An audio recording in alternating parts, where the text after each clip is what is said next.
Let's talk about James Martin. Okay. And by James Martin, I mean Father James Martin. I apologize, wasn't trying to be disrespectful there. So Father James Martin wrote a book called Building Bridges. Mm-hmm. Building a bridge. Building the bridge. Right, so it's all about trying to, reach out to the LGBT community, right? To help us sort of reach out to them and maybe to help build a bridge for them back to us. Mm-hmm. I get the sense, and I'm willing to be corrected here, that Father James Martin, he emulates Christ when Christ says to the woman caught in adultery, no one's here judging you. Like, I'm not judging you, like this love. It seems like he has this genuine love for people who are struggling with this. Absolutely. He wants them to feel included. But I don't hear him say the second half of what Christ said, go sin no more. Am I wrong? Am I missing something? Is he saying that and I just haven't heard it? Is it in the book? Does he specify the church's teaching? Does he agree with the Catholic Church? Well, when I read Father James Martin's book, I was very moved by his heart of love and compassion. It was motivated. It was first a talk that he gave, and then the book was motivated by the tragic events at the Pulse nightclub in Orlando, which was a gay nightclub, and I think 52 people died. And as somebody who, I never really went to many gay bars. I didn't like that environment, but I went to a few. And anybody who has gone to those, I mean, it was just filled me with sorrow, to know that took place.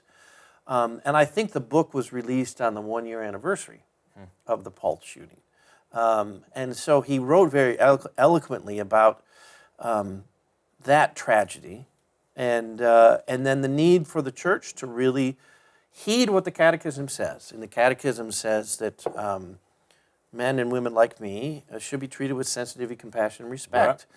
And any signs of unjust discrimination need to be avoided, and these are all true and good. Yeah. Father Martin, however, doesn't really focus on the Church's moral teaching. Now, in his second book, he did include the Catechism's 3 paragraphs in his book. But he purposely, he says, he didn't talk about the morality issues because this hasn't been received, he says, by the LGBT community. But the 1986 letter on the pastoral care of the homosexual person, which I've alluded to before, says that it's not pastoral, truly, to not include that part of the Church's teaching in an attempt to be pastoral. Right. And it says a beautiful line, only what is true is ultimately pastoral. So this is where it's both and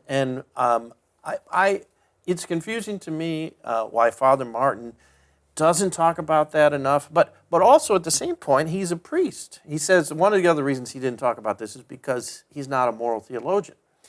However, as a priest who needs to hear confession, certainly he knows that some of the behaviors that these men and women in the LGBT community are engaging in are sinful. And he needs to know which of those, he has to have enough moral theology to know why these are sins and why the Church's teaching on chastity is good news. So I think I admire Father James Martin's heart for men and women who have hurt and been hurt by the Church at times.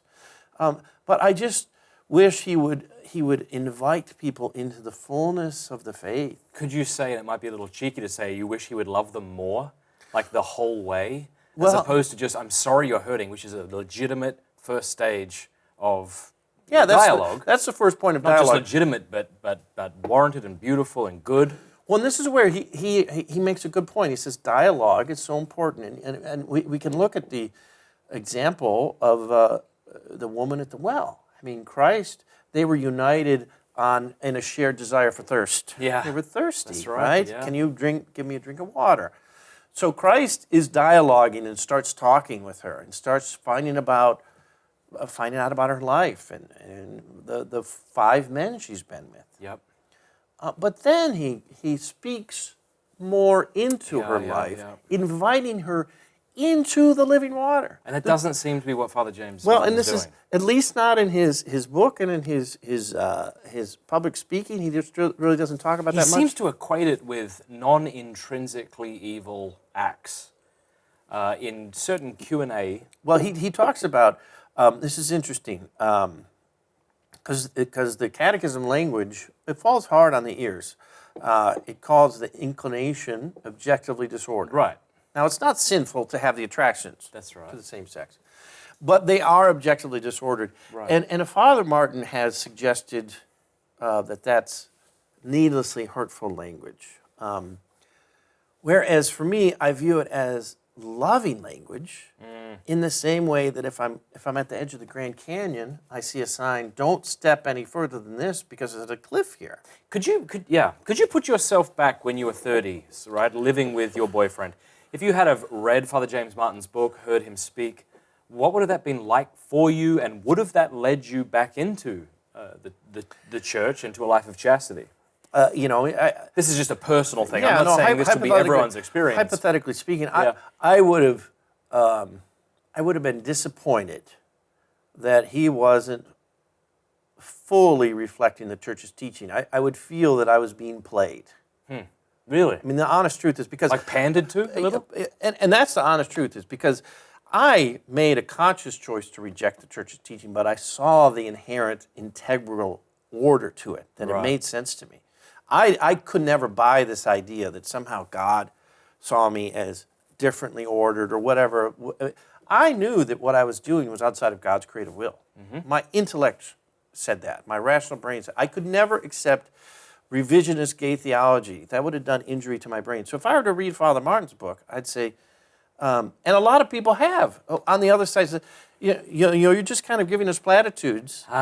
Some people who really are angry at the church, I say, Father Martin, where are you on this? You're giving me some platitudes Give me here. an answer here. Give me an answer. Do you really believe the church is right in this, or should the church change its And teaching? what does he say? Why don't people ask him this? He's coming to speak here in Atlanta Well, soon. he has been asked this, and he says,